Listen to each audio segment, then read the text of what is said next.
Here is the summary of the story Footprints Without Feet by H.G. Wells. Two boys watched in surprise as muddy footprints suddenly appeared out of nowhere. As they watched, another footprint suddenly appeared. Curious, they decided to follow the footprints. However, as they followed, the footprints grew fainter and finally disappeared. There was a simple explanation for the mystery of footprints. The footprints belonged to Griffin, a scientist who had discovered a way to make his body invisible. After carrying out multiple experiments, Griffin found a pill which successfully made his body invisible. This means he could not be seen by other people when he was not wearing clothes.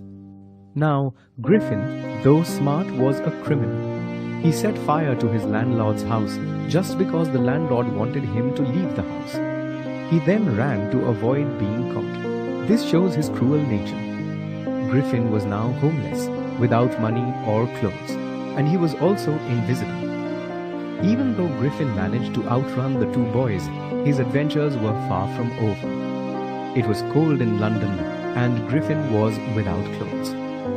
He decided to break into a store to escape the cold winter night.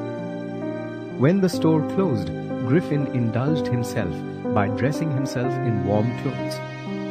He got food from a nearby restaurant and wine from a grocery store. Well clothed and well fed, Griffin fell asleep in the store. He was discovered in the morning by the store assistants.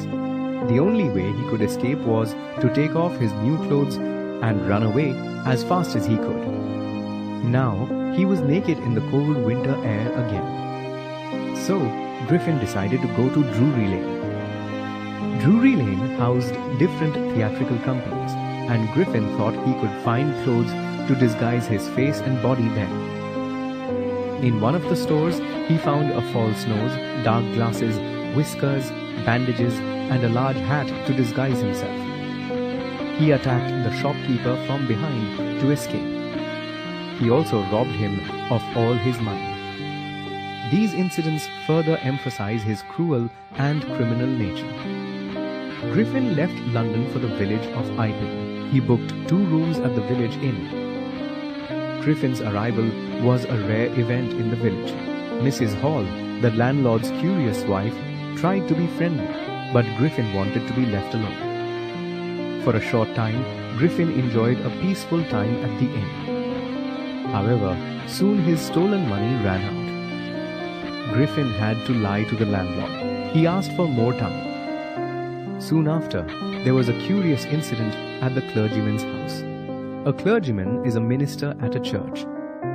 At dawn, the clergyman and his wife were awakened by noises from their study room. The clergyman quietly entered the room to catch the intruder, but was shocked to see the room empty. They looked everywhere but could not find anyone. However, their money was missing. That day, the landlord and his wife were surprised to see their guest's door open. Usually, Griffin kept it closed and became extremely angry at any interruptions. Today, however, the room was open and empty.